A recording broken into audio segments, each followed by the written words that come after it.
Nagaan Waaqayyoo kan Abbaa, kan Ilmaa, kan Hafuura Qulqulluu inni hundumaa danda'u bakka jirtan, mana jirtan hundumaatti isin haa baay'atu.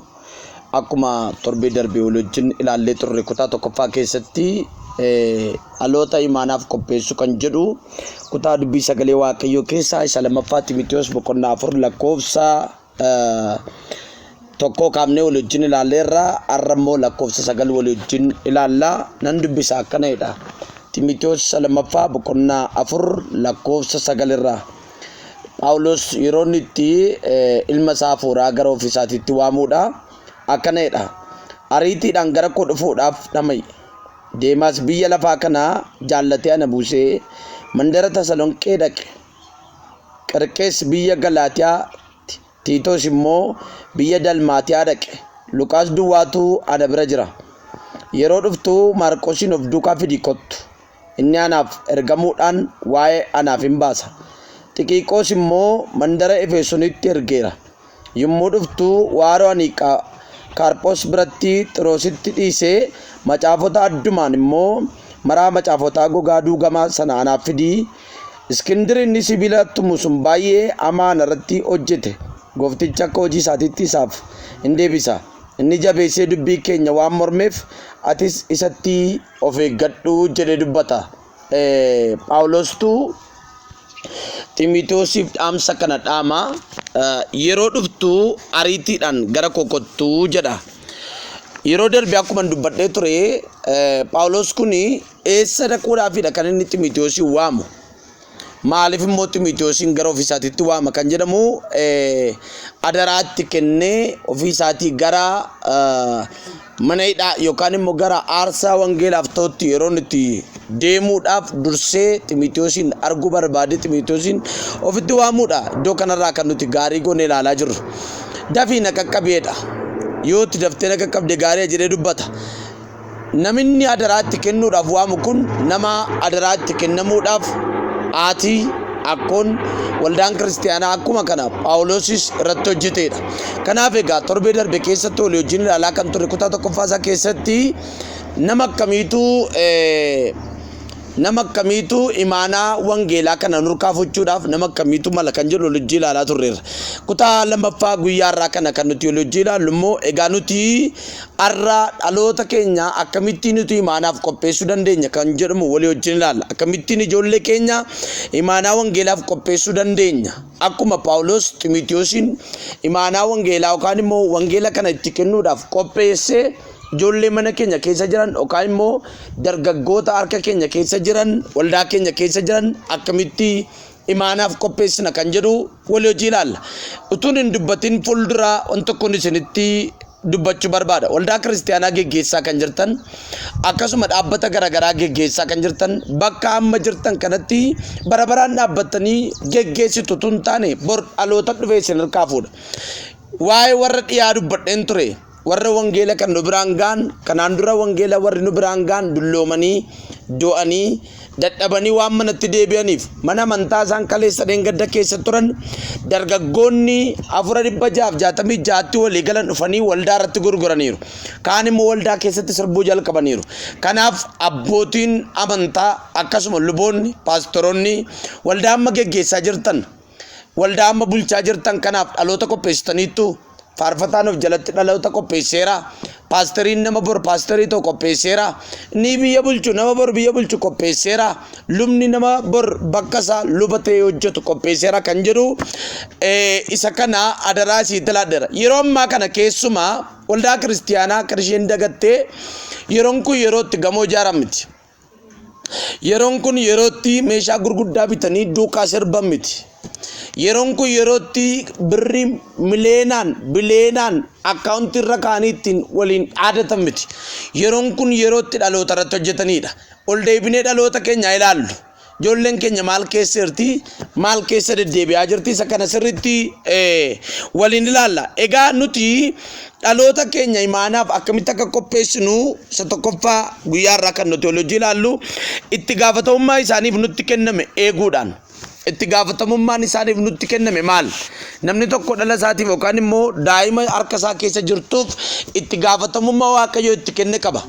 namni callisee madhalan godhatu dhala godhatis immoo in guddatte jedhee akkasumatti gatamiti waaqayyo gaafa dhala nuu laatu itti gaafatamummaa wajjin nuu kenne namoonni viidiyoo koo kana dhagaa jirtan waaqayyo itti gaafatamummaa wajjin mucaa koo naaf kenne jira dubbadhaa itti gaafatamummaan kun itti gaafatamummaa akkamiiti nyaachisuun uffata itti bituun barsiisuun akkuma kana gorsuun itti gaafatamummaa waaqayyo nuuf kenneedha ijoollee keenya nyaachifnu taanaan inuwiifnu taanaan in barsiifnu taanaan aadaa keenyatti nimnu taanaan afaan keenyatti guddifnu taanaan bor kan biraatu nu bukkeetti ijoollee keenya salphisaa jechaadha ijoolleen keenyas aadaa biraa barachaa guddatti kanaaf itti gaafatamummaa nutti kenname ba'uun dirqama keenyaadha maaliif gara imaanaa wangeelaa yookaan immoo adaraa wangeelaatti ijoollee keenya guddisuudhaaf inni lammaffaan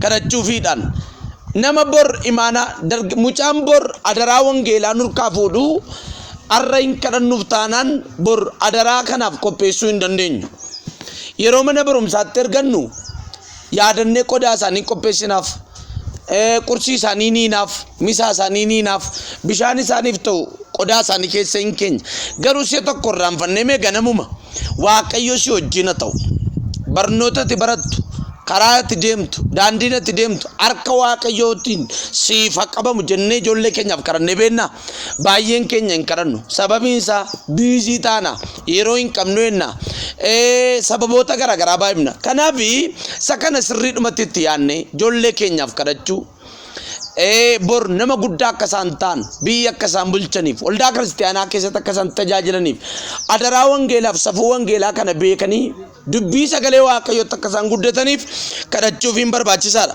Luqaas boqonnaa 1:41 irratti Elizaabeetiif Maariyaamiin yoo ilaal hin kadhatanii Maariyaamiif Elizaabeet ijoollee garaa isaanii keessa jiru kanaaf kadhatan Elizaabeetiin keessa Yohaannis Cuuphaa jira Maariyaamin keessa Gooftaa Yesuus Kiristoostu jira jarri kun hin kadhatan gaafa kadhatan ijoolleen kun garaa isaanii keessa socho'eedha macaafni qulqulluun kanaaf kadhachuun dirqama akka ta'e isinitti hima inni sadaffaan barsiisuudhaan yeroo tokko ijoollee keenya isuma mana barumsaatii barsiisaan barsiisu duwwaatti amannee gadhiifna maatiin garuu ijoollee isaanii barsiisuun qaban yoo barbaachisaadha barsiisuunis dirqama keessa deebii boqonnaa 6:7-9tti ijoollee keessan dubbii sagalee waaqayyootti akka isaan guddataniif maal godhaa barsiisaadha abboommota barsiisaadha seerota waaqayyootti himaadha ijoollee keenya barsiisuun dirqama mana keenyaati yeroo darbe dubbadheen ture akkuma mana keenyatti ijoollee keenyaaf barsiisaa keemistirii qacarree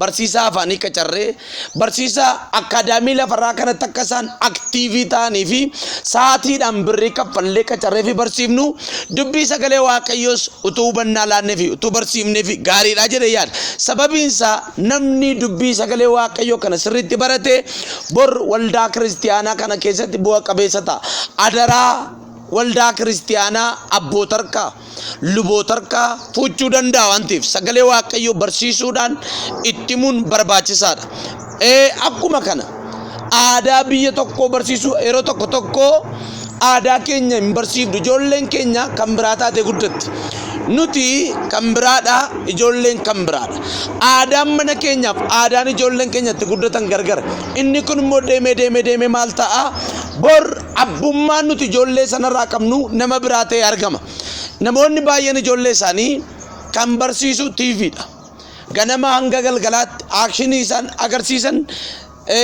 diraamaa ilaalaa oolan kaanaa ilaalaa oolaniin akkaataan dubbii isaanii akkaataan deemsa isaanii akkaataan nyaata isaaniidha akka abbaan itti haasoftu tun taane akka haati itti haasoftu tun taane akka abbaan itti jiraatu aadaa abbaaf haadhaa tun taane aadaa akkaataa itti diraamaa TV irraa ilaaltetti ijoolleen guddachaa deemti inni kun immoo dhaloota keenya eenyuuf qopheessa wangeelaaf adaraa wangeelaaf qopheessa tun taane bineensichaaf nyaata taatee qophoofti bineensa ishee nyaatu afuura yeroo ammaa kana ijoollee irratti hojjetaa jiru kanaafitu garba taate qophooftiif isa kana waaqayyo gooftaan machaa dhala kee irraa eegu isa kanaaf inni arfaffaan akkamittiinitu ijoollee keenya imaanaa wangeelaaf qopheessina kan jedhu inni arfaffaan eeguudhaan eeguudhaan seera uumamaa boqonnaa 21 sagalee haga 13tti dubartoota lama argina. Ilma Aggaariif ilma Saaraan yeroo hundumaa Yisihaaqiin hin eeddi. Xaba isaa eeddi, ba'uu isaa eeddi, galuu isaa eeddi. Gaaf tokko garuu xaban taaneen irratti argee jette. Xaban taaneen irratti argee. Mucaan koo ilma garbittiitti wajjin xaban taanee taphata jettee Abrahaamiin. Waan eegduuf irratti argite. Haadholii gaaffii isinan gaafadha. Ijoollee keessan eegaa jirtu? Eessa akka isaan oolanii, eessa akka isaan turanii galan. Abbootii gaaffii tokkoon isin gaafadha. Ijoollee keessan eegaa jirtu?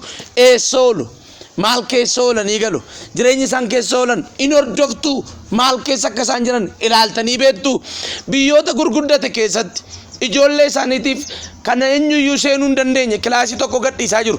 Isaan akkasii kun jawweef haala mijeessaa jiru. Bineensa ijoollee nyaattuuf haala mijeessaa jiru. Kanaaf ijoollee keenya ilaaluun, hordofuun, maalirra akka isaan jiran, eessa akka isaan deemaa jiran ilaaluun nurra jiraata. Hordoffiin barbaachisaadha. Eeguun barbaachisaadha. Namni dhala isaa hin eegne galgalli dhala sanaa kan waraabessaati. Namni dhala isaa hin eegne galgalli dhala sanaa kan jawweeti, kan miidhamaati, kan jireenya namaa kan balleessu, biyya kan balleessu warra abbaaf haati utuu eeggannaa hin godhiniif, utuu hin hordofin guddatanii warra akkasii kun biyyas balleessanii, maatiis balleessanii, waldaa kiristiyaanaas kan balleessan jaroota akkasiiti. Egaa nuti ijoollee keenya eeguun barbaachisa. Akkuma Aggaar Yisihaaqiin eegde ijoollee keenya imaanaa wangeelaadhaaf, galgala wangeela itti laachuudhaaf, abbootii hirka warra hiixatanii wangeela fuudhan akka isaan ta'aniif ijoollee keenya eeguutu nurra jiraata. Inni shanaffaan kennaa isaan hin madaallee kennuu fidhiisuudhaan. Kennaan isaan hin madaalle kennaa akkamiiti? Kennaan isaan hin madaalle kennaa akkamiiti? Yeroo baay'ee nan dubbadha, waldoota baay'ee irratti dubbadheera kana. Baay'ee hanga dhumaatti kanan ittiin mormu isa kanaadha. Kennaan ijoollee keenya hin madaalle kennaawwan baay'ee jira. Fakkeenyaaf ijoolleen keenya yerootti dhalatanii, yerootti tapha jalqabanitti abbootiin shaangulliitii bitanii laachuufiidhaan meeshaa lolaa aartee kan ta'e yookaan shugguxii kilaashii bitanii laachuudhaan ijoollee keenya gara hin taanetti guddisuudha. Fakkeenyaaf ashaangulliitii binnee gaafatti laannu ijoollee daa'imatti, ijoolleen xinnummaadhumatti kan isaan yaadanii guddachaa deeman akkamitti akka mucaadha shanii baatan, tokko akkamitti akka borii mucaan dhalattu, akkamitti qunnamtii dhiira tokkoof dubartii tokko gidduu shaakalaa guddatu. Maaliif? Nutu biteetti kenne waan ta'eef. Ituu sammuun isaanii barnoota hin qabatin, ituu sammuun isaanii waan tokko hin qabini gara qunnamtii dhiiraaf dubartii gidduu akkamitti dhiirri akka dhalatu ijoolleen shaakalaa guddatu. Baay'ee isaanii ilaaltu yoo ta'e ijoolleen baay'een akka nama armoosisuutti ashaangulliitii ofitti qabatanii hidhataniiti kan isaan deeman. Kummaa inni waan nuti ijoollee keenya barsiifnedha. Wanti nuti gaariidha jennee ijoollee keenya barsiifnu baay'een isaa galgala isaa abidda baata. Isinii galeera wanti nuti gaariidha jennee ijoollee keenya barsiisaa jirru kuni galgalli isaa abidda, galgalli isaa salphina, galgalli isaa dukkana. Kanaaf waan ijoollee keenyaaf kennaa laannurraaf eeggachuun barbaachisaadha. Darbee kennaa meeshaa lolaa yeroo darbe dubbadheen ture. Namootuman baay'ee jaalladhu, maatiin baay'ee jaalladhu, yeroo baay'ee dhaqee kadhadhuuf abbaan shugguxii isa orjinaala qabata. Abbaan jechaadha. Mucaadhaaf immoo artifishaalii bitamee kennameef. Mucaan kun yeroo hundumaa isa artifishaalii sana namatti alaamaa ba'aa oola. Ofittis alaamaa ba'aa oola. Artifishaaliidha waan ta'eef nama miidhe hin qabu. Gaaf tokko garuu abbaanii shugguxii isaa utuu hin kaawwatiin sireerra rafee of gatee achitti dhiisee ba'e. Mucaan immoo kakkabaasaaf akkaataa tokko san shaakaleera waan ta'eef kan abbaa fudhatee gadi ba'ee shantii beetii keessatti ofitti galagalchee ofitti dhukaase. Mucaan kun lubbuudhaan lafarraa darbe. Annama dhaqee maatii isaanii wajjin gaddee kadhateefidha.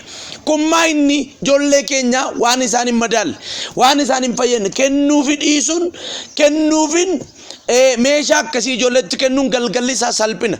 Arrumallee ijoolleen keenya jechaadha mana keenya keessa ta'anii sinaayipersiidha. Meeshaa lolaa tokkoon beeku geemii isaan dhaban jiran. Mee mana ijoolleen jirtu yookaan immoo ijoollee keessatti mee bilbila kenna ariifatanii dhaqaniitu pileestoorii keessaa geemii kana buufatu. Wantoota akkasii jaallatu ijoolleen kun hundumtumaan sammuu isaanii keessa akka nuyi kun taa'u kan godhe nuyidha. Baay'een keessan bilbila keessan keessa bantanii itti laattu. inni kun ijoolleen kana jalqabanii nan bor wangeelaaf hin ta'an biyyaaf hin ta'an waldaa kiristaanaaf hin ta'an mana keessaniif hin ta'an akka malee jireenya gadhiisii guddatu ajjeesuutti guddatu nama saamuutti guddatu balleessuutti guddatu isa kanaaf ijoollee keenya wantoota isaan hin madaallee waan isaan hin fayyadne kennuufi dhiisuurraa of eeggachuutu nurra jiraata. Inni jaaffanii karaa jal'inaarraa gorsuu daandii jal'inaarraa gorsuu dhiisuu deebii jechuu dhiisuu karaa jal'inaatti jajjabeessuun gaarii miti. Deebii jechuun yeroo tokko ijoolleen keenya waan tokko yeroo isheen jalqabdu fakkeenyaaf annoo isheen jalqabdi kun sirrii miti inni dheekkamnee garafnee gorsinee irraa hin deebifnu taanaan ayizoo mucaako waan dinqii jalqabde wanti jalqabde kun sirriidha gaafa nuti jennu innarra iskiriptoo hatee galee bor makiinaa hatee gala innarra waan xiqqoo fuudhee galee bor immoo nama ajjeesee warqii hirkaa fuudhee gala. Kanaaf ijoollee keenya gorsuudhaan waan isaan karaa jal'inaa jalqabaniiru yoo ta'e deebii irraa jechuun nurra jiraata. Mee fakkeenyaaf seera uumamaa boqonnaa 27 lakkoofsa 5 hanga 17 ilaalla. Dubartii mucaa ishee jal'ina gorsitu tokko argina. Dubartiin kun Israa'el akka itti Yaaqoobiin akka abbaa kee goyyomsi dabbasaa godhadhuuti ani sa'uudha jedhiiti abbaa kee goomsit. Ilaa haati kun mucaa kana gara jireenyaatti gara eebbaatti fidaan jirtu akka inni baaramuuf abbaa akka inni goyyomsuuf ergaarti. Ilaala abbaa marraa dhalatte deebi'ee akka inni goyyomsuuf haati jajjabeessiti. Wanti addanatti adaraa si kadhadhu haadholiin daa'ima keessan karan taane irraan gorsina arraban gorsina. Yeroo tokko gaafa ijoolleen keenya arraba badan itti kolfina nuti mucaan koo afaan bare mucaan koo dubbachuu bare mucaan koo haasa'uu bare neetu gorsina. Garuu gaafa isaan afaan isaanii jal'inaan saaqqatan ikoo kana miti aadaa keenyas miti kun kanas mana keenya keessatti dhageessee hin beektu eessaa fidde jechuudhaan itti dheekkamuun nurra jiraata. Sababiin isaa ijoolleen keenya gaafa isaan jecha hin taane dubbachuu jalqaban dubbii hin taane dubbachuu jalqaban gorsuu dheekkamuu nun ilaallatu jechuudhaan yoo dheekkamne bor ijoolleen keenya abbaan koon jaallatu haati koon jaallatu jecha kanarraa ofirraa fageessaa deemti. Nunoo gaafa ijoolleen keenya nu bira ta'anii nama arrabsan gaafa isaan jechoota hin taane namatti dubbatan ayizoo jenna taanaan bor immoo nama waraanee gala. Bor immoo inni dhiiraa dubartii gudeedee gala. Isheen dubartii immoo alatti jireenya gadhiisii jiraattee manatti dhuftee deessi. Kana kun utuu hin ka'ini ijoolleen keenya jakkamii baasaa akka isaan deeman maal akka isaan dubbachaa deeman ilaaluun tilmaamuun barbaachisaadha. Waaqayyo gooftaan machaa nu haa gargaaru. Kanaaf viidiyoon kun sibira kan ka'e akkamitti akka imaanaadhaaf bor dhalli keenya guddatu yookaan immoo dargaggeessi guddatu sirriitti hubattee ta'ee namana. Inni torbaffaan akkamitti akka guddifnu aakshinii isaan hin fayyadne isaan biratti agarsiisuu dhiisu. Inni kun yeroo baay'ee isaa waldaa deemu baay'eetti dubbadheera. Fakkeenyaaf naannoon nuti jiru biyyi Finfinnee kun namoonni baay'een mana xixiqqootti galu. Daa'imaaf kophaatti manni hin jiru. Abbaa manaa fi haadha manaa kophaatti mana qabaatan waluma keessa baay'eensaa. Haa ta'u garuu aakshiiniin ijoolleen barbaachifne gaafa biratti godhamu fakkeenyaaf abbaan manaa fi haati manaa gaafa biratti wal abaaran gaafa biratti wal lolan gaafa biratti wal dhungatan gaafa biratti wal haammatan aakshiiniin taane gaafa agarsiisan daa'imaaf gaarii miti. Akka isin fayyaduttan dubbachaa jiran daa'imni inni nuti goonu kun daa'imaaf abidda. Daa'imni umrii isaa malee gaafa kanaaru gabbee shaakala. Akka haadha manaa kee kabalte gabbee kan biraa kabala. Akka haadha manaa kee hammatte gabbee kan biraa hammata. Akkaataa itti haadha manaa kee wajjin ciifti ilaaleera waan ta'eef inni immoo bor gabbee ijoolleetti shaakala godha waan ta'eef aakshinii hin taane dubbii hin taane jecha hin taane daa'ima biratti dubbachuu dhiisuun imaanaa boriitiif daa'ima sana qopheessa. Namoonni baay'een garuu kana hin beektan. Utuma dhimmi wal loluu dhimmi dheekkamuu jiraate illee erga daa'imni rafe yoo dheekkamtan gaariidha. Haadha manoota keessan abbaa manaa keessan yookaan immoo kunnoo kaaffeetti baatanii shaayii tokko qabatanii dhimma dogoggora mana keessatti uumame sanaaf achi kaaffeetti hoteelatti reestooraantiitti walii galtanii walistis haasoftanii erga walii galtanii mana keessatti yoo galtan gaarii. Maaliif mana keessan keessa dofteera biyyee eegu jira waan ta'eef mana keessan keessa saayinsisti addunyaa eegu jira waan ta'eef mana keessan keessa luba addunyaa yookaan luba waldaan bor adaraatti kennatu jira waan ta'eef san kanaaf eeggannaa akkasiin gootan adaraa isin gaafadha. Inni saddeettaffaanii waan hin taanetti fakkeessuu dhiisu. Maqaan taane daa'imaaf waamu, maqaan taane ijoollee waamu. Yeroo ammaa kana naannoo Finfinnee kana keessatti yeroo baay'ee mana namootaa nan seenaan wanti argu shuunxaa koo, saree koo, adurree koo, maqaa masoo kana ijoolleen takamuun kun. Dhalli Waaqayyo sitti kenne shuunxaas miti, adurrees miti, sarees miti. Nama bor adaraa wangeelaa biyya harkaa fuudha. Nama bor biyya bulchuudha. Maqaa gadadamaatiin dhala keessan waamina. Maqaa hin taaneen sababi isaa daa'imni keessan akka maqaa sana ta'a waan ta'eef yeroo baay'ee namoonni akka maqaa ta'anii guddatu. Kanaaf doofteerii koo jedha waama. Yoo maqaa masooti waamu barbaadan paayileetii koo, profeesarii koo, raajii koo, wangeelaawii koo, faarfataa koo na waan gurguddaatti fakkeessaa waama. Maaliif akka maqaa sanaa ta'ee guddata waan ta'eef ijoolleen akka dhagaan ta'anii guddatu. Kanaaf isa kana sirriitti itti yaaduun nurra jiraata. Inni salgaffaan waan gaarii hawwuufi. Waan gaarii hawwuufi yeroo baay'ee yeroo baay'annee teenyu ilma koo intala baluu fuudha. Intalli koo ilma baluutti heerumti. Wantoonni kun haasaan kun dubartoota irraati yeroo baay'ee kan argamu. Intala kee ilma baluu akka fuudhu ittiin himin inni gaafa yeroon isaa ga'e ni laallata. Intalli kee ilma baluutti akka heerumtu ittiin himin isheen gaafa yeroon ishee geesse inni laallatti. Ati garuu kan itti munsira jiraatu intalli kee ilma baluutti heerumaa ilmi kee ilma intala baluu fuudhaa utuu hin taane bor paayileettii taata. Bor doofteera taata. Bor nama guddaadhaati. Injiineera ittima waan guddaatti taasaa deema. Waan guddaatti himaa deema. Gaafa nuti waan gurguddaa ijoollee keenyatti himaa deemnu ijoolleen keenya waan jedhame sana raawwachuudhaaf waan jedhame sana gochuudhaaf baay'ee aktiiviidha. Tokkoon kadhatu lammaffaa barumsa isaatti cimu wanta nuti irratti dubbanne kun immoo irratti raawwata. Maal hin argine mootota baay'ee biyya keenya bulchan haadha koo natti hime kan jedhan akkam biyya bulchuu haadha koo natti hime abjuu haadha kootiiti jedha Doofteer Abiy. Namoonni baay'een akkan ogeessa ta'u, akkan doofteerii ta'u, akkan profeesara ta'u maatiin natti himee ture. Xinnummaa kootti natti himamee ture. Inni kuni baay'ee beeziidha ijoolleedhaaf. Namni xinnummaatti sagalee dhaga'e yookaan immoo jecha akkasii dhaga'e bor ta'ee argama. Bakkuma jirtu harka kee ol kaasitu barsiisuun ergaa tokko sirratti dubbadha. Dhalli kee galgalli isaa galgala hin taane utuu hin taane biyyaaf waldaa kiristiyaanaaf mana keetiif nama bu'aa buusu siif haa ta'u. Kanaaf akkuma maatiin Ximitiyoosiin akka inni imaanaa wangeelaa Phaawulos hirkaa fuudhu godhanii isinis ijoollota keessan eeguudhaan barsiisuudhaan gorsuudhaan waldaa kiristiyaanaatiif biyyaaf mootummaadhaaf ofii keessaniif dhaloota imaanaaf ta'u qopheessuun qabdu. Sababiin isaa ijoolleen keenya mana keenya qofaaf miti. Biyyaaf waldaa kiristiyaanaaf mana keenyaaf dhaloota egeree isaanii nuti abdannuudha. Akkuma Phaawulos akkoon Ximitiyoosiif haati Ximitiyoosiif Phaawulos imaanaa wangeelaaf Ximitiyoosiin qopheessan Waaqayyo nama ijoollee isaa biyyaaf waldaa kiristiyaanaaf mootummaadhaaf galgala isaaf nama imaanaa wangeelaaf qopheessu Waaqayyo gooftaan isa naa taasisu kadhanna Waaqayyoon. Yaa Waaqayyo abbaa yaa hundumaa dandeessu qulqulluu mootii waaqaaf lafaa maqaan kee bara baraan kan galateeffame haa ta'u.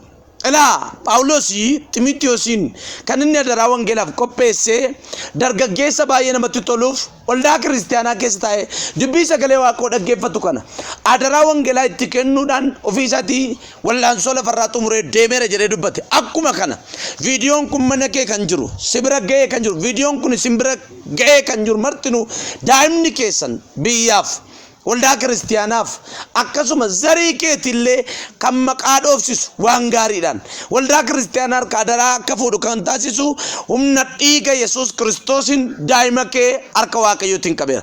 Namoonni daa'ima bira jirtan harka irra kaa'an kadhadhaa. Yeroo ammaa kana ijoolleetti kan gadhiifame taalloo fakkaatee dhanna gubaa fakkaatee sammuu isaanii kan jeequ jireenya isaanii kan jeequ afurri yeroo ammaa kana gadhiifamee jiru qulqulluu dhiigicha Yesuus Kiristoos nama Naazreetiin saatii kana jalqabee irraa kan dhaame haa ta'u irraa kan dhaame haa ta'u akka isaan jijjiiramanii nama borii hin taaneef akka isaan jijjiiramanii jireenya caalu hin jiraanneef ijoollee keenya wallaansoo qabaa kan jiru sammuu isaanii adoochaa kan jiru nagaa dhowwachaa kan jiru appitaayitii isaanii cufee akka isaan armanoone akka isaan midhaan hin nyaanne akka isaan gara dubbii sagalee Waaqayyoo kanatti hin guddanneef ijoollee keenya kan lolu humna dhiiga Yesuus Kiristoosin kan dhaame haa ta'u. Gooftaan koo isin eebbisu eebbifamaa. Kaameraadhaan editariidhaan hojii kana dudda duba dhaabbatee bareechaa kan jiru obboleessa keenya Lataa Waaqayyo isaa eebbisu. YouTube kiyya yookaan immoo YouTube Light for All Generation jedhu kana firoota keessan namoota hundumaatti share like gochuun dagatina maamila mana kanaata Waaqayyo isin eebbisu galatooma.